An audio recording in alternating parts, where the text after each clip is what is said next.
यामध्ये शासनाला देखील काही सूचना त्यांनी केल्या आणि अतिशय साधक बाधक चर्चा या अधिवेशनामध्ये त्याच्या बाबतीत देखील झाली आणि त्यामुळे शासनाने देखील निर्णय घेतला आणि मी माझ्या भाषणात देखील सांगितलं की मराठा समाजाला टिकणारं आणि कायद्याच्या चौकटीत बसणारं आरक्षण देण्याची जबाबदारी सरकारची आहे आणि हे देत असताना ओबीसी समाज असेल इतर समाज असेल कुठल्याही समाजावर अन्याय न करता त्यांच्या आरक्षणाला धक्का न लावता मराठा समाजाला आरक्षण देण्याची प्रक्रिया जी आहे ही आमच्या सरकारने सुरू केलेली आहे।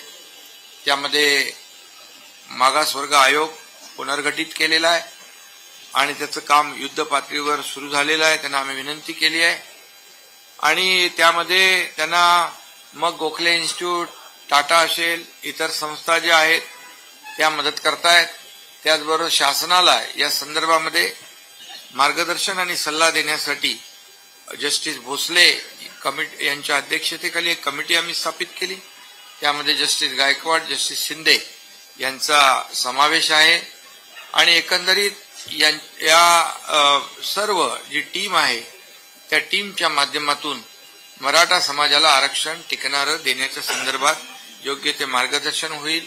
सरकार पूर्णपणे युद्ध पातळीवर काम करतंय आणि आपली शासकीय यंत्रणा देखील आहे ती यंत्रणा देखील आम्ही पूर्णपणे या कामी लावलेली आहे।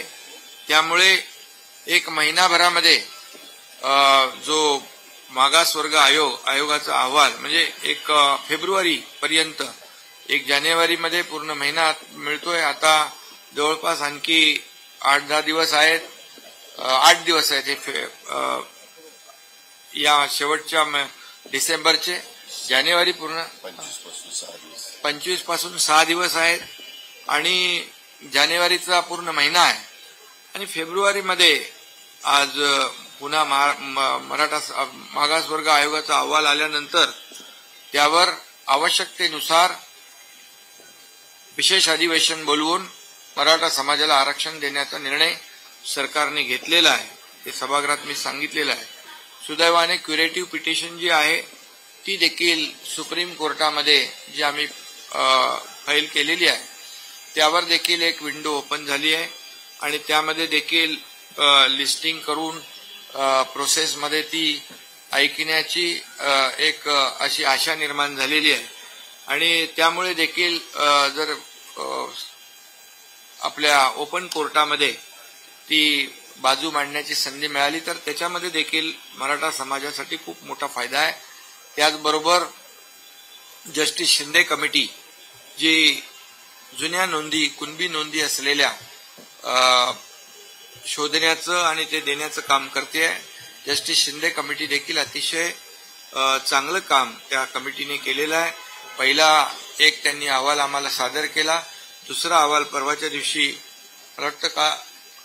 दिवशी सादर केला आणि तो आम्ही तपासण्यासाठी विधी व न्याय विभागाकडे पाठवला आहे आणि त्यानंतर कॅबिनेट समोर तो सादर होईल आणि ही जी काही एसओपी तयार झाली आहे कार्यपद्धती जी तयार झालेली आहे ज्यांच्या जुन्या नोंदी 1967 पूर्वीच्या आहेत त्याच्या ब्लड रिलेशन मध्ये असलेल्या नातेवाईकांना यामध्ये कुणबी प्रमाणपत्र देण्याचा जीआर जो आहे जो कायदा आहे तो जुना कायदा आहे, फक्त तो प्रभावीपणे काही भागामध्ये त्याची अंमलबजावणी होत नव्हती आणि जस्टिस शिंदे साहेबांनी त्याच्यामध्ये खूप लक्ष देऊन काम केलेलं आहे आणि पुढे देखील काही आणखी त्यांनी तेलंगणा सरकारला विनंती केली, आम्ही पत्र लिहिलेलं आहे, काही डॉक्युमेंट जे आहेत जुने 1967 पूर्वीचे ते देखील शोधण्याचं काम या ठिकाणी सुरू आहे आणि त्यामुळे खूप मोठ्या प्रमाणावर जशी मनोज जरांगे यांची जी मागणी होती की जुन्या कुणबी नोंदी शोधल्या पाहिजेत आणि ते काम देखील प्रभावीपणे या ठिकाणी केलेलं आहे आणि त्याच्यावर पुढे देखील काम सुरू आहे आणि एकंदरीत आम्ही सभागृहात देखील विनंती केलेली आहे, आजही पुन्हा विनंती करतो की आमचं सरकार जे आहे हे सर्वसामान्य लोकांचं सरकार आहे, लोकाभिमुख सरकार आहे, सर्व समाजाला सोबत घेऊन जाणारं सरकार आहे. म्हणून यावेळेस पाहिलं आपण खूप मोठ्या प्रमाणावर अधिवेशन कालावधीमध्ये आंदोलन देखील म्हणजे मोर्चे आले, परंतु आम्ही सर्वजण त्याला सामोरे गेलो, त्यांच्या शिष्टमंडळाला भेटलो. वेळ पडली तेव्हा जेव्हा आंदोलनं उपोषणं झाली त्यावेळेस मी मुख्यमंत्री म्हणून देखील काही ठिकाणी गेलो, काही ठिकाणी दोन्ही आमचे उपमुख्यमंत्री, काही ठिकाणी मंत्री देखील गेले. मग तिथे मराठा समाजाचं आंदोलन होतं, काही ठिकाणी ओबीसी समाजाचं होतं, धनगर समाजाचं होतं, आदिवासी समाजाचं होतं, आणखी कुठले कोळी टोकरी कोळी ते त्यांचे आंदोलन होतं. त्यांना देखील आम्ही भेटलो. आम्ही असं कुठेही ताटर भूमिका घेतली नाही सरकारने. आम्ही अतिशय लोकांच्या मधले आम्ही कार्यकर्ते आहोत, लोकाभिमुख सरकार आहे आणि त्यामुळे कुठेही इगो न ठेवता आम्ही ते आंदोलनकर्ते जे आहेत त्यांनाही त्या वेळेस मार्ग काढण्याचा आम्ही प्रयत्न केलेला आहे. त्यामुळे सरकार अतिशय सकारात्मक आहे. सरकार पूर्णपणे जे काम करते त्याच्यात पारदर्शकता आहे. त्यामुळे सरकार या विषयाला घेऊन अतिशय गंभीर आहे आणि संवेदनशीलतेने आम्ही काम करतोय. त्यामुळे आंदोलनकर्त्यांना देखील सरकारच्या वतीने माझी विनंती आहे की राज्यामध्ये कायदा सुव्यवस्था राखणं सगळ्यांचं काम आहे. शांतता, सुव्यवस्था, जाती जातीमध्ये तेढ निर्माण होणार नाही याची काळजी आपण सर्वांनी घेतली पाहिजे. आणि म्हणून सरकारचं काम तुमच्या समोर आहे आणि जे आम्ही जे करतोय ते सर्व जनतेसमोर आहे आणि जे आम्ही बोललोय ते आम्ही करतोय. म्हणजे आम्ही कुठल्याही गोष्टीमध्ये म्हणजे पूर्वी जसं झालं या मराठा आरक्षणाच्या संदर्भामध्ये मागच्या सरकारने किती गांभीर्याने घेतलं हे आपल्यालाही माहीत आहे. सुप्रीम कोर्टामध्ये ज्या पद्धतीने मराठा समाजाची बाजू मांडण्याची आवश्यकता होती, दुर्दैवाने ते मांडली गेली नाही हे मी या ठिकाणी सभागृहात देखील मी सांगितलं. परंतु आमचं सरकार अतिशय संवेदनशील आहे. याच्यामध्ये अतिशय नामवंत वकील म्हणजे हरीश साळवींसारखे, रोहतगींसारखे अनेक नामवंत वकील जे आहेत त्यांची फौज आम्ही सुप्रीम कोर्टाच्या कामकाजासाठी देखील तैनात केलेली आहे. त्यामुळे आमची भूमिका आणि आमचे जे काही हेतू आमचा स्पष्ट आहे, भूमिका आमची स्पष्ट आहे, ती आम्ही स्पष्टपणे जाहीर केलेली आहे. त्यामुळे आंदोलक जे आहेत म्हणजे मनोज जरांगे असतील किंबहुना इतरही जे कोणी असतील त्यांनाही माझं आवाहन आणि विनंती आहे की सरकारवर विश्वास ठेवा. कारण विरोधी पक्षाने देखील जेव्हा आम्ही सर्व पक्षीय बैठक घेतली होती मुंबईमध्ये त्याही वेळेस सगळ्यांच्या सह्या त्याच्यावर आहे की हे जे काही काम आहे त्याला थोडा अवधी लागणार आहे, वेळ दिला पाहिजे. परंतु आता विरोधी पक्ष देखील ते त्यांनी सांगितलेलं विसरून गेला आहे.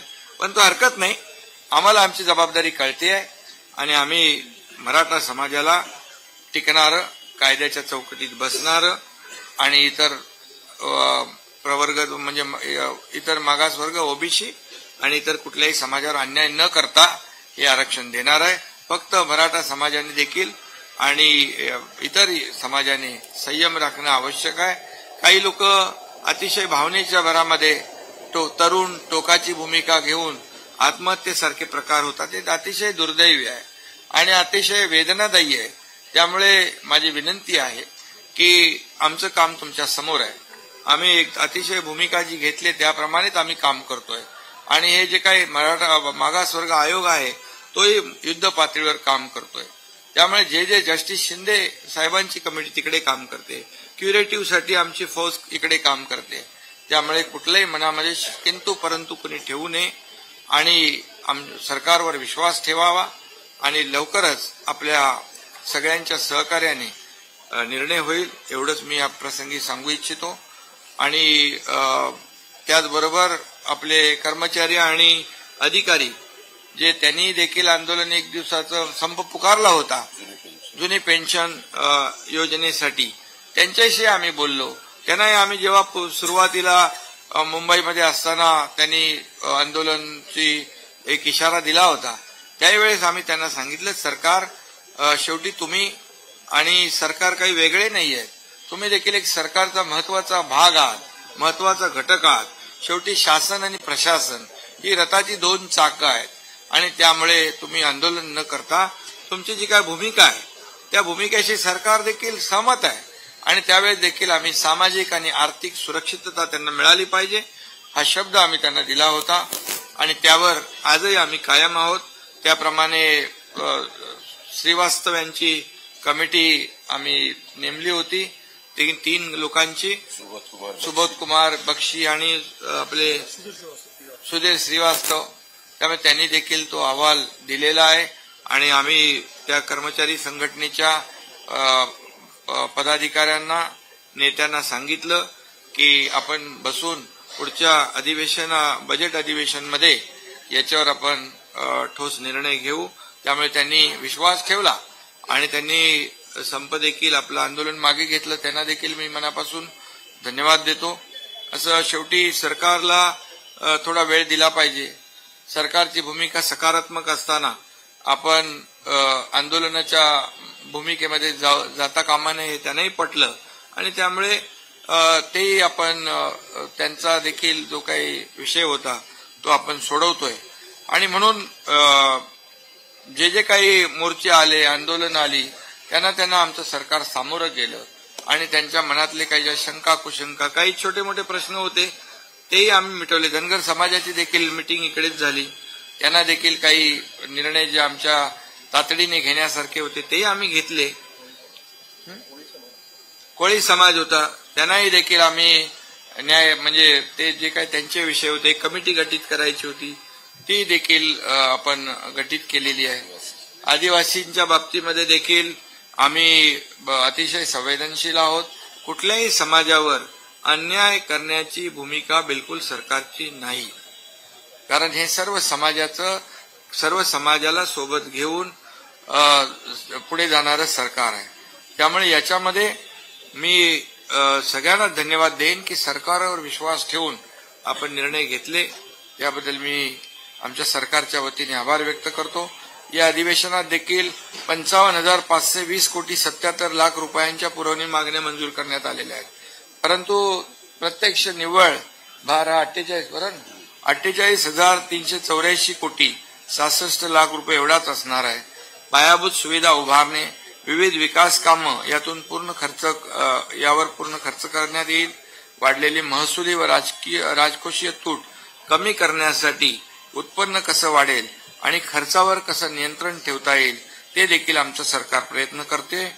महाराष्ट्र विधान परिषदेच्या शतक महोत्सवी विशेष चर्चा सत्राचं देखील आयोजन झालं. इथल्या ज्येष्ठ पत्रकारांचाही त्याच्यामध्ये सन्मान झाला. राष्ट्रकुल संसदीय सुवर्ण महोत्सवी अभ्यास वर्ग देखील पार पडला. आणि जे काही आपलं कार्यक्रमामध्ये होतं ते सर्व सोपस्कार आणि जे काही जो कार्यक्रम होता तो पूर्ण करण्याचं काम या अधिवेशनामध्ये सरकारने केलेलं आहे. आणि फक्त एवढंच आहे की विरोधी पक्ष जो आहे त्यांनाही धन्यवाद देतो आम्ही. ठीक आहे, ते टीका करून गेलेत. जेव्हा त्यांना वाटतं आपल्याकडे म्हणजे आपल्याकडून काही राहून गेलं तेव्हा ते टीका करतात आणि वॉकआउट करतात, हरकत नाही.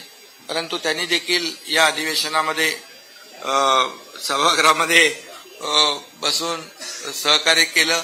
काही प्रश्नांवर, काही मुद्द्यांवर, काही विषयांवर चर्चा केली. चर्चेला आमच्या मंत्री महोदयांनी उत्तरही दिली आणि एक अधिवेशन जे आहे हे एक सकारात्मक आणि जनतेच्या हिताचे अनेक चांगले निर्णय घेणारं ठरलं.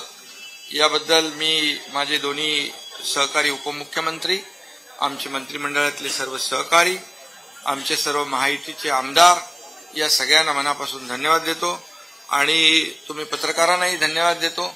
तुम्ही सर्व बातम्या ज्या आहेत त्या सर्व वेळोवेळी सकारात्मक